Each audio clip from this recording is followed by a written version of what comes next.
Hello, business owners. If you are a business owner and you cannot figure out where all of your money is going, guess what? I have Cash Flow Mike with me tonight, and he's going to teach you all about your business and your finances. Mike, welcome to the show, and I would like for you to introduce yourself at this time. Hey, live from San Antonio is Cash Flow Mike, right? So, I'm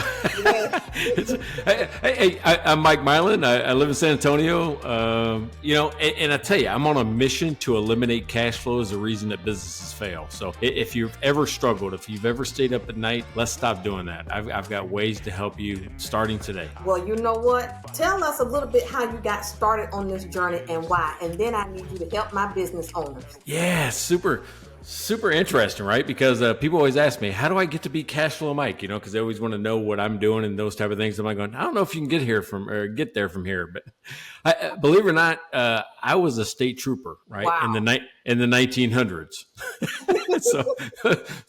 so back then, and I'm sitting there writing a student loan check. I'm doing state trooper business, and my wife says she has our third child ready. Right, she's pregnant with her third child. Mm-hmm. So I'm like, man, I don't know if I can afford these people anymore. So my family literally outgrew my income. Right, so. Wow. Right. So I've got an MBA from Baylor. And so I started a janitorial business that kind of took off, and we kind of merged into an opportunity to be a hotel staffing company. And that's where I learned all about cash flow, because that's where I didn't realize that growing too fast is just as bad as not growing at all. Right. I mean, you can be successful and run out of money. And that's what happened to me.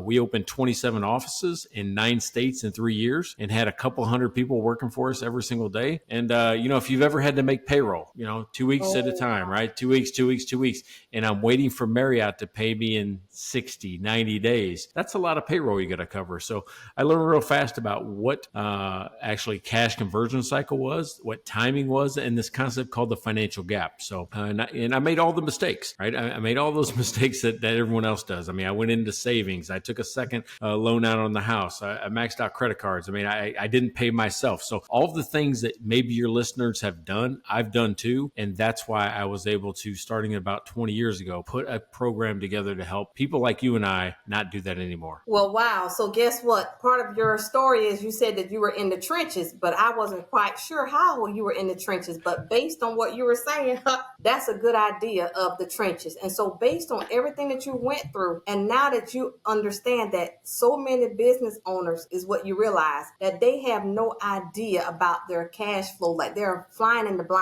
Can you talk to us a little bit about that, how they can open their eyes? Well, if they're like you and I, right, we were good at what we did. I mean, you're good at being a baker. You're good at being repairing autos. And that's what you do every day. You say, if I just go out there and do a great job, the money will take care of itself. Well, in some ways it does. In other ways, there's a timing issue, right? Because there's a such thing as, you can make money on paper. So if you've ever asked yourself this, I'm profitable, I'm paying taxes. How come I don't have any money in the bank?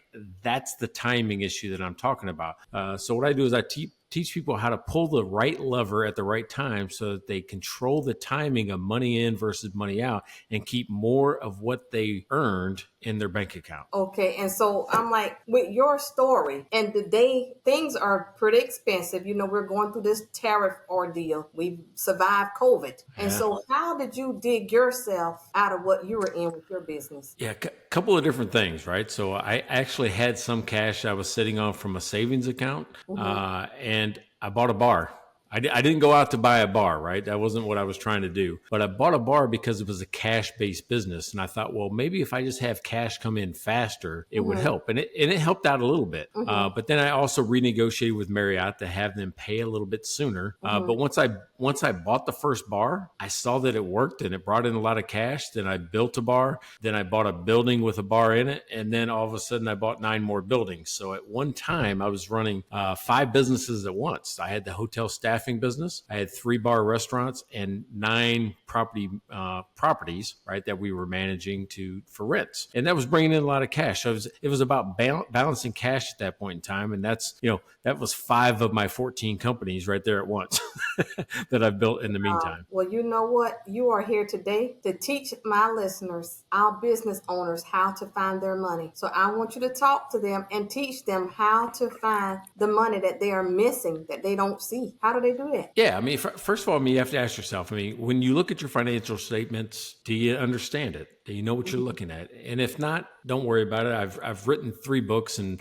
one of the books you can get for free on my website is called The 7-Minute Conversation: How to Analyze Financial Statements in 7 minutes or less. And it's an hour-long video lesson I give with the book, and you just get that for free. So start there, understanding what you're looking at with the financial statements. Now, secondly, what I do is I've built a process called the elevation sequence. Now, that's a lot of words and all that, but really it's asking yourself the right questions to find what the real burning issue is, right? What is the thing that's causing me the most grief in my company today? And let's pretend that you're asking yourself, you're saying, oh man, it just feels like my business doesn't feel right. It's clunky. Like I'm always waiting for money to come in before I can do something else, right? That's a cash flow issue. So I've got this technique that I teach to folks that is looking at your business in 2 different directions. It's called mining your business for hidden cash. And what I do is I look at it from the cash generating side, or the activities that you do to make money come in, like you sell and you buy your cost of goods sold, and you spend your money, on operating expense. Those are cash generating activities. And then the other side of that is cash conversion activities. So cash conversion activities is how long does it take for this money to move through my business, right? So there's 2 different sides, and most people look at them as individual silos, but when you look at them all together in one visual that I put together horizontally and vertically, you can actually see where money is leaking out of your business and take action. Okay, so like, what if they really feel like they don't have the skill to do that? What is your recommendation? Do they need to find a CPA to look at that for them, or do they really need to figure out how to do it themselves? I mean, of course, I'm always going to say go find a professional, right? And it's not necessarily me, because I teach professionals how to do this: CPAs, advisors, bankers, those type of things. But at the same time, there's some little things that you can do, right? I mean, there's some little calculations that I can just give you for free that help you at least start to understand where the problem exists. You might not know how to fix it right now, and that's where you ask people for help. But at the same time, understanding the financial statements, that one free course that I'm giving to your audience teaches you 6 calculations that anybody can do. I mean, if a former state trooper can do it, so can you, right? That's why I look at it, right? I'm not some hedge fund manager. I'm just like you. And this is where I learned it. If these 6 calculations, I call it the home run financial system. The reason I call it that is because it touches all the bases. And here's what I mean. Most people, when they try to run their business, they don't know what statements to use. Some people just go and get the bank statement and go, oh, this is all I need. The bank statement's it's going to tell you if you have a good or bad day. Do I have money or not? And that's it. That's all you can get out of it. Right. The income statement is going to tell you if you had a good or bad month or quarter or year, and then it starts over. But most people don't know how you get to start over. Like, oh, we really blew it in February. Don't worry about it. We'll get you in March. The reason why you get to start over is that the result, the profit or loss at the end of the month, gets moved onto the balance sheet in the form of retained earnings. So if you've ever seen that on your balance sheet, that is the culmination of the history of your company, profits and loss, in one line. If you had a $10,000 net profit at the end of the month, it gets moved onto the balance sheet and it says retained earnings went up $10,000. If you had a loss, it went down $10,000. So that retained earnings is really important for you understanding how much money you've made or lost in the history of your company. And that's why I talk about the balance sheet so much, is because it is the culmination of every decision you've ever made. What you bought, what you owe, who owns part of the company, how much do you own, how much do you owe, right? All of these things are there. It's every decision you've ever made is on the balance sheet. So those are pretty easy to understand. The income statement, the balance sheet. And the reason I say they're easy is because the math is vertical. With the income statement, I start with sales and I just subtract stuff out until I get the profit, right? Or a loss. On the balance sheet, when I put money in the account, the number goes up. When I take money in the account, the money goes down, right? It's pretty easy to understand. Where everybody gets confused on the cash flow statement. Why? It's because it's horizontal math. And you're like, oh, Mike, what do you mean horizontal math? Well, you can't come up with the transactions to make the number make sense to you on the cash flow statement. It is the tattletale of your business. It tells everybody where the money came from and what you did with it. And it's the difference between 2 periods, what it was last year, what it is this year, for instance. So It's the difference. So it's horizontal. What you're going to see is the change, and that's what confuses everybody. So those 3 statements I put together in 6 calculations I call the home run financial system, because it touches all the bases: the income statement, the balance sheet, and the cash flow statement all at once. Okay, so now our audience, believe it or not, which it surprised me, but we have all men and they're young men. So a lot of them may not have experience with the topics that you're discussing. So do you recommend a type of software that they could use, like to get this income statement and to get the cash flow system? Yeah, I mean, let's just start with, a basic accounting system. Some people, I think gone are the days of where you can take a shoebox full of receipts and just dump them in an accountant's lap, right? I mean, that's kind of over. But if you're new, the software systems for accounting are so good today, it works just like a checkbook. In most cases, there's going to be some funny things that you might need some help with, but for the most part is, did you put money in the checking account or take it out?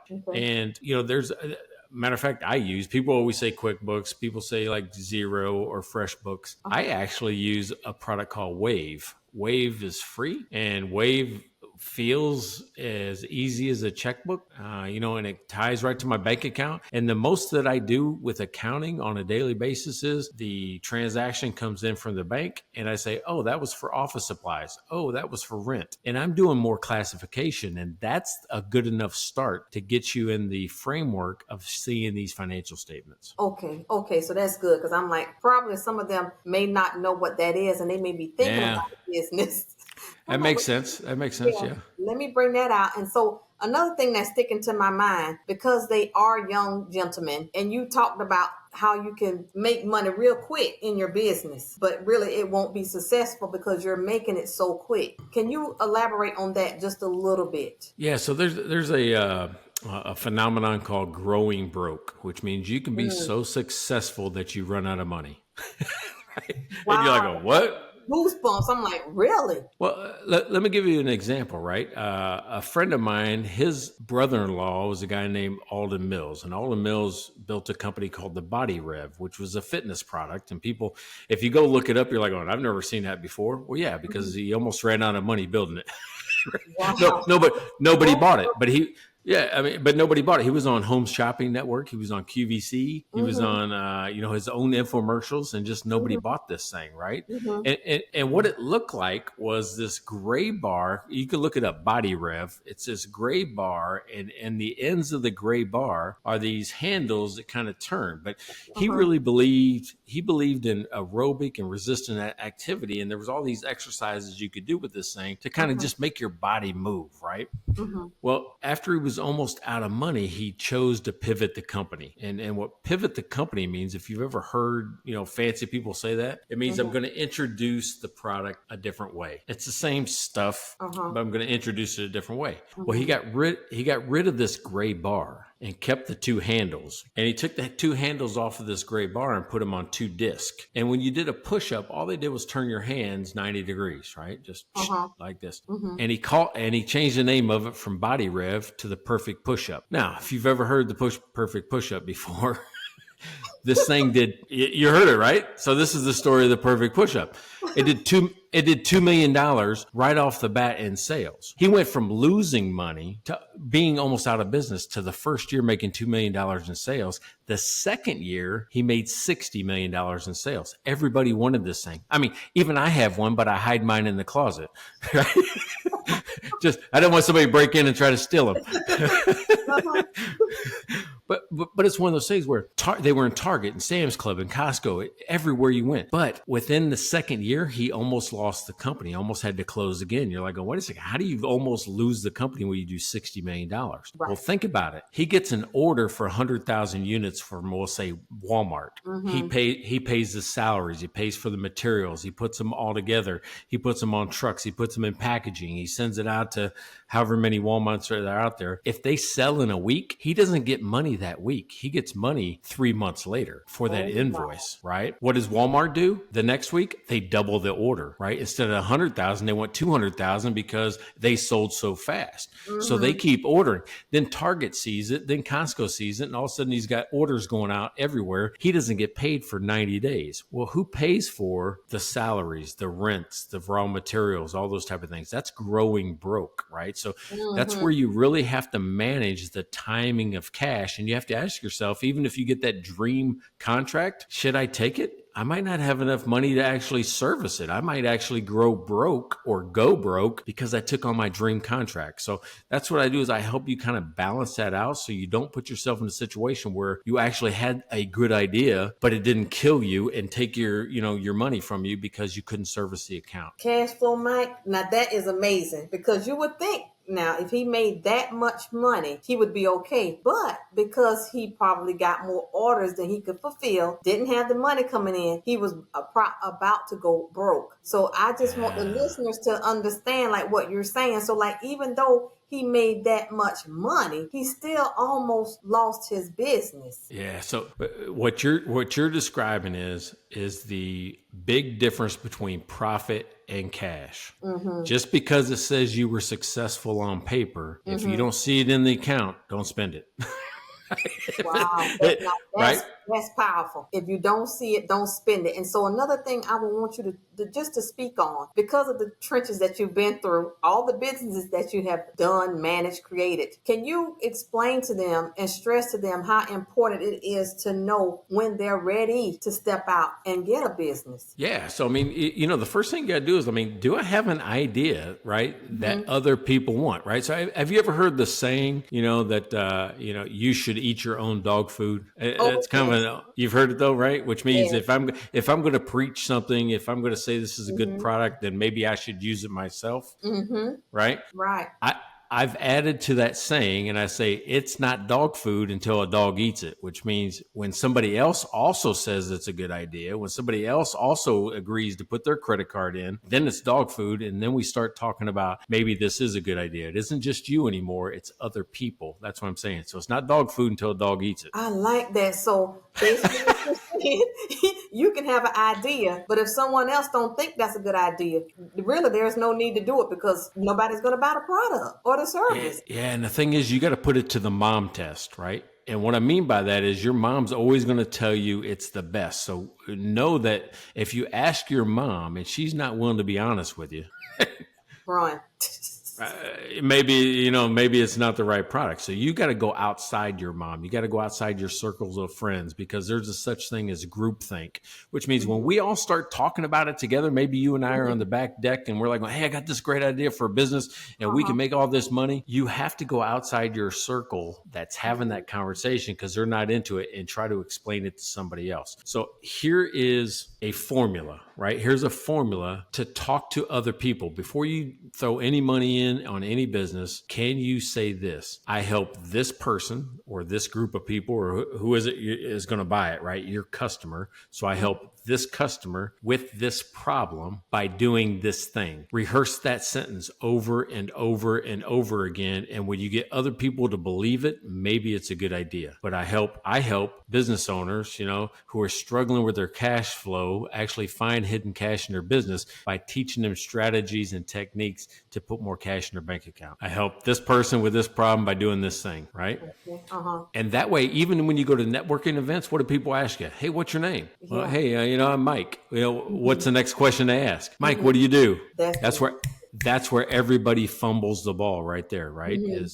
Hey, you know what I do? I help business owners who need to find hidden cash in their business because they're struggling, by teaching them techniques, to find hidden cash and put it more in their bank account. So if you can start to have a sentence like that makes sense to everybody around you, perhaps you have an idea worth putting some money towards. Okay. So we have someone, they have an idea, and it passes your test, but they need the capital to get started. Yeah. what are your feelings about that? Like, what do you recommend that people do to get started cash wise? Well, I mean, we've got to figure out what the MVP is first, right? What is the minimum viable thing I can do to test my idea, right? The whole test is, can I get somebody to put their credit card down and actually give me money? Okay. Because then you can build a business case for either an investor or a bank loan. And I teach at the Graduate School of Banking at the University of Colorado. And I taught, I mean, you're here in town with me. I was in the entrepreneurship department at Trinity University for,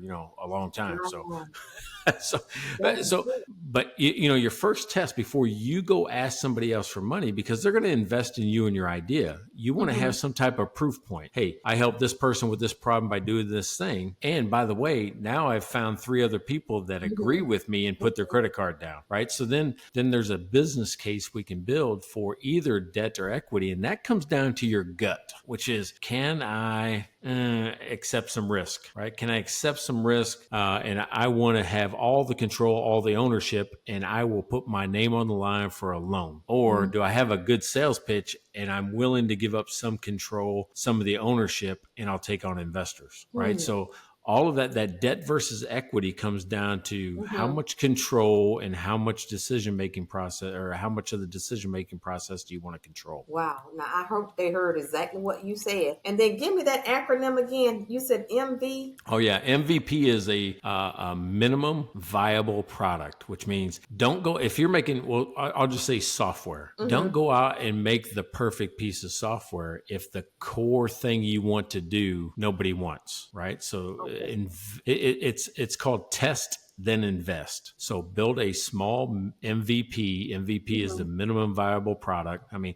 again, when I was over at Trinity, folks were trying to do rechargeable batteries for a motorcycle, and they just created a battery, and they practiced with that before they go invest in manufacturing and building the motorcycles and all that. Let's just make sure people would want to buy a rechargeable motorcycle. Before we try to push it into the market. So it's the smallest amount of money, investment, time, resources you can put in to test the idea to see if there's even a market for it. It's called product market fit, right? Is there a person or a group of people that will buy what I think I want to sell? Wow. Now, that is a nugget that they need to hear. They need to listen to, because that's very important. And that can keep you too from even failing before you really get started. You need to know about your capital and if anybody wants your product or service. And so one thing I want you to touch on also is that you created Clear Path to Cash Framework. Can you tell the listeners a little bit about that? Yeah. So back in COVID, like we all did, I wrote a book. I wrote a book, right? So I wrote this book called Don't Be a Dumb Business Owner. Wonderful. Right. But dumb doesn't mean unintelligent. It means I don't understand my business, right? And what this is, eight steps to maximizing cash in a business, right? So it starts with start within in mind. Why are you in business? What are you trying to do? Because all of us got some type of dream. And it isn't to be, I want a lot of money, right? Money is just a tool. Money is you're not Scrooge McDuck, throwing it in a room and swimming in it. Right. You want it to do something else. You want to buy a lake house. You want to pay for kids' college. You want to do something. So it has to start there, because you got to convince yourself that it's worth my relationship sometimes, my time, my energy, my blood, my sweat. I mean, everything I got put into this one business. Why am I doing it? You have to answer that first. And then the other 8 techniques are all about maximizing cash and working towards that exit or whatever it is you want to do next. Exit could be, I want to buy another business, or I want to retire, or I want to get out of debt. It doesn't matter to me, but we start with a plan and we work towards that every month. Now that was beautifully said. When you talked about, which gave me goosebumps, the things that you got to be willing to sacrifice, honestly, to even start this business. So this Clear Path to Cash framework, it sounds like it would be amazing, and that it could really help people get a good idea of what they're reaching for and what their goal is. Because really, when you're starting a business like what you did, you had to have a good life, because you you had so much going on. So you had to have a decent support system. So when people think about going into business, they really do have to think about how they're going to sacrifice relationships, because it takes time and Yeah. sweat. Well, and especially if you're leaving a job with security, right? Like I had a state job that it was like an automatic paycheck, right? Every month the paycheck just gets deposited. You got all the stuff. You might have some times where you're like going, I don't know if I'm going to get paid this week or this month. So know that going in that you have to plan to be successful from the beginning. It isn't just that you're a great person that bakes a good cake or fixes their cars better than anybody else. You have to have a plan on how am I going to get this thing up and running to support itself as fast as I can. Well, Mike, did you have a plan in place before you walked away from that state job? I did not, right? That's how I ended up 25 years later writing a book. Wow. I made all the mistakes that I'm talking about. Wow. And see, based on all those things that you did, it sounds like to me you had a plan, but you didn't have a plan before you walked away from your job. Yeah, I had an education, right? I didn't have a plan. I'll tell you that, because an education, college, and all that stuff gives you an educational foundation. It does not prepare you for the first time you got to write checks. Somebody needs to hear that. Yeah. And back then it was me. And it doesn't prepare you to write checks. Now you got to talk on that just a few minutes before we wrap it up. So when you say it doesn't give you you got the education, but you don't have the experience you need to write the checks. You have to elaborate on that just a little bit more. All right. So I always talk about being an entrepreneur is celebrating nobody. Oh. You're like, what do you mean celebrating nobody? Well, because nobody's going to tell you what to do. Nobody's going to tell you not to do it. Nobody's going to tell you to do it. You've got to figure it out. Right. So you celebrate nobody every day because nobody put you in a position to be successful. Wow. Well, I like that. And so before we wrap this up, because look, listeners, I need you to be engaged. If you are a business owner and you can't find your money, you're going to have to connect with Mr. Cashflow Mike. Okay. So you have 3 books. I need you to tell the audience the names of your books. Yeah, the first book I wrote was called Don't Be a Dumb Business Owner, right? So, and that's kind of what I talked about. From that, I built the 7-minute conversation, and that is how to analyze financial statements in 7 minutes or less. You can get that one digitally free on my website at cashflowmike.com. It's right underneath the header video. The last one I just wrote is more for having a better financial conversation. It's called Don't Tell Me What to Do, right? Because you're probably like me. I don't like to be told what to do. Right? So, but tell means terminate every long lecture. Start asking the question that gets people to be committed to take action, right? I need you to be committed to help yourself. I can teach people skill. I can't give you the heart. I can't give you the will to want to do something. So this is helping people be committed for themselves by showing them the economic echo, meaning every action you take comes back to you in the form of dollars. That's what I help you find in that book. Ooh, well, I like the way that sounds. And so now I need you to tell them how to find you. Yeah. So my name is Mike Milan, and I can be reached at cashflowmike.com. I think it's pretty simple. Cashflowmike.com, spelled just the way it is, all one word. Again, a free lesson. It's an hour-long video course with a spreadsheet that helps you with the calculation and digital resources like the book that walks you through how to analyze financial statements in 7 minutes or less. It's simple stuff. It's only 6 calculations. You can do it. If I can do it, you can do it. Oh, I like that. And so because you have so much experience and you've been doing this for so long, can you leave the audience with 1 or 2 nuggets that you think that they need, something that can help them, that they can hold on to? Yeah, I carried a lot of stress, right, early on, right, which was strange. I came from a very stressful job in law enforcement. It was more stressful in business. And the best thing I can tell you is control what you can control. You get your mind around everything that's happening around you. And the one thing I learned was money is an energy, and it has an energy. It could be positive energy or negative energy, but you have to attract it. You can't chase it. Whatever you do to chase it, you're not going to catch it. So you have to attract it to you if you want to. And you do that by having the promise you deliver to the customer and why they should get it from you. And that's that formula I told you about. I helped this person with this problem by doing this thing. Well, I like that. And so Cash Flow Mike, thank you so much for joining me on Bartelle's Thank Money you. Talk. This has been great. And so listeners, please, if you need help with your cash flow in your business, all of his information will be in the show notes. Please reach out to him. He loves doing what he does, and he will be more than happy to help you. Again, thank you for watching. And if you enjoyed our content, we ask that you like, share, and subscribe. Until next time, Bartelle's Money Talk.